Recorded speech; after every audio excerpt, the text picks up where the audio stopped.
Let's talk about this offense. I was ready to get the pitchforks out for one Drew Petzing on this post-game show, and he lives to see another day.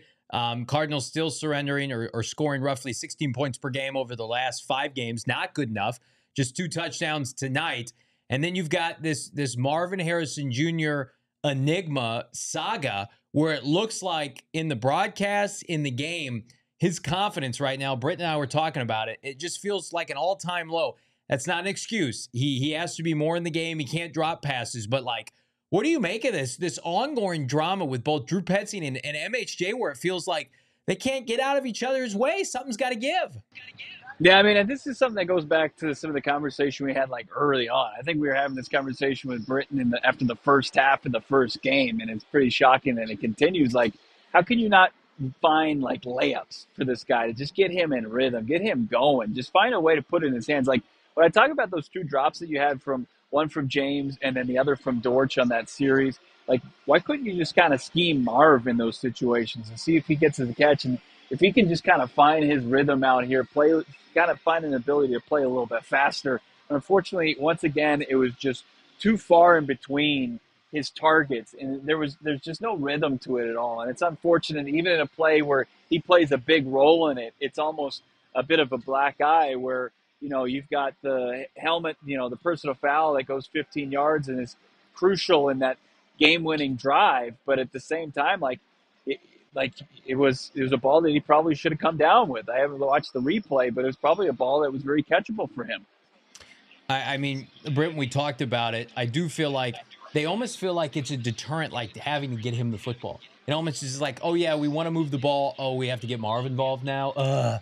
It's like that guy that you don't want like joining your group at school. And it's like, oh, we have to include him because the teacher said so. That's what it feels like with Marv right now. No, it does. It feels like the targets he does get are, you know, kind of forced targets, right? But not at the right moment, right? If you're going to do that, start it. Do like when you open the game. Have something where we're going to run Marv, like I said earlier, on a hitch route.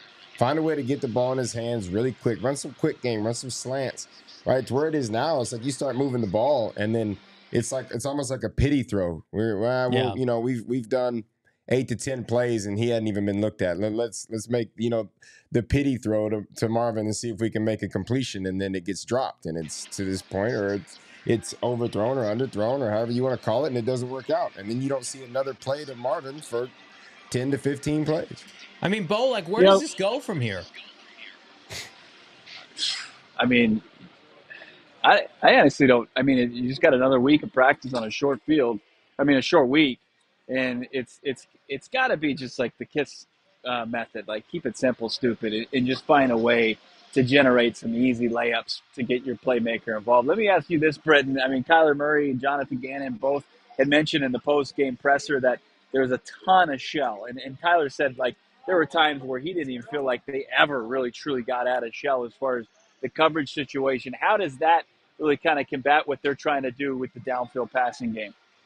Well, I mean, the fact that they stayed in a cover 2 shell for most of the game is basically telling you that, one, we didn't believe in your run game, right? Because if you can't run the football against cover 2, I'm going to, as a defensive coordinator, I'm going to sit in cover 2 all day long, right? Because it takes a lot of it takes a lot of holes out of there for the pass game. So, you know, the fact that I think James Conner, one, we've already talked about how he's the only offensive production we have, but if he doesn't run the football like he did tonight, I mean, you don't get points tonight, because a defense sitting in cover 2 is basically that's telling me we don't believe in your run game. Yeah. So we're just going to take every possible. We're going to make it tough for you to throw the football.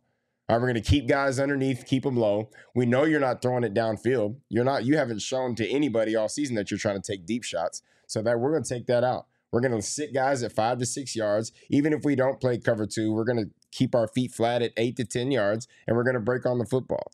Right? So until Petzing puts on tape that he's willing to air it out and throw it downfield, you're probably going to get a lot of teams that say, hey, we're going to force you to run the football. If we can stop you running the football, we know you're not going to beat us over the top. So, I mean, this is one of those things that if he doesn't get it fixed, this offense fixed, and start taking some shots, and you got to complete, you got to execute the shots you take. You can't, it's just, we're not going out there to throw incomplete passes, but if you can't execute that, you're going to get a lot of shell, and it's going to be really hard for you to work a pass game in there. Bo, like how does the son of Marvin Harrison Sr., who skipped the combine to get ready for the season, who everybody from a national perspective, a scouting perspective, the people, we've had Ohio State coaches on our show, and everybody said the same thing: generational, special, hardest worker in the room. He has no ego. We see it. Like, is it a question of like motivation right now? Like, because I do feel like maybe he had expectations of how he'd be used. He's not being used that way, clearly, and he checks out of the game. And like, that's not good. You don't want that. Like, I won't defend that. Like the lack of effort at times, or what it is perceived that way, you got to get that cleaned up. Like, but I also think as a 22-year-old, when everybody's telling you you're the best ever, you're generational, we're going to tailor our offense around you, you're our wide receiver one, and then whatever the hell this offense is from Drew Petzing, I'm sure this is not something anybody could have predicted, especially Marvin himself. No, it's not. I think we're in uncharted territory, unfortunately, even with all the kind of head-scratching moves throughout this franchise's history. Like, at least they have one of getting a number one wide receiver the football, even without, the appropriate ingredients to do so, like a good quarterback for most of his career. Like, he had spurts with, Kurt Warner and Carson Palmer, Larry Fitzgerald did, but a lot of them were just ham sandwiches that really struggled to play at the NFL level. But with Marv, now 7 games, we'll call it 6 because he only played in 11 snaps the previous week. Like, I keep going back to it. Just find a way to get him incorporated, feel it like the rhythm of the game, and maybe like just see how it goes instead of just like, okay, we're going to get you involved. This is going to be where you're going to be the number one read and you're going to be the number one option, and then you're going to take a couple plays off. Like, it just doesn't seem to be working to get, who's the most talented player on your team involved on the offensive side. We are going to talk, and we're going to hear from Kyler Murray, which is great. We've got some videos there, right, Johnny? And also heard from Kazir White and James Conner. Yeah, we did hear from K1. Let me ask you this question, Bo. Like, they had to get this win. We very much feel like it's a season saver. Like, how are they able to build on this win, in your opinion, to get them to where they want to be in the NFC West? Like, do you believe, like, was the vibe around the team, this is a turning point, we took this win, we ran with it? Because in all actuality, they outplayed the Chargers tonight. They played better defense. Yeah. They ran the football better. Like, save for Justin Herbert throwing up, a bunch of yards through the air. Like, Cardinals won time of possession. They won the turnover battle. They deserved, and they got this victory. And you have to give them that. Yeah, I think they kind of were confident they were going to find a way. I mean, there was like the sense, especially from the offensive side, and Kyler's perspective and what he told us in the post game was the same as the 49ers win, where it's like, okay, we still haven't played our best football. We still think, it's encouraging, but there was missed opportunities. So I mean, there's that. Like, there was so many chances that they could have just flat out lost this game.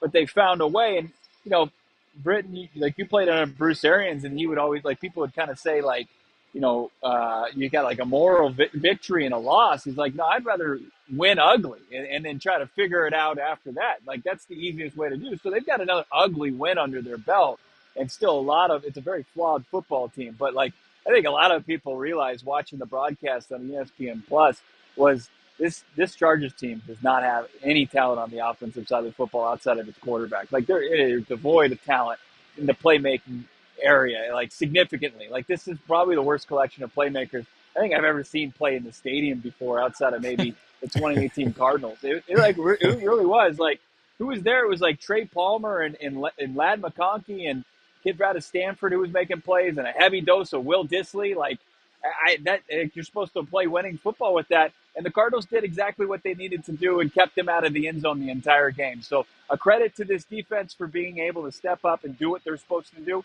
Now you got to have this offense. They played a bit of complimentary football, enough to win. But now, like, if they could just play better than that, like, where they could go as a team. Could they get back to 500? Could they get a game over 500? I think that's why people remain a bit frustrated even in a win. We all silly like the mayor.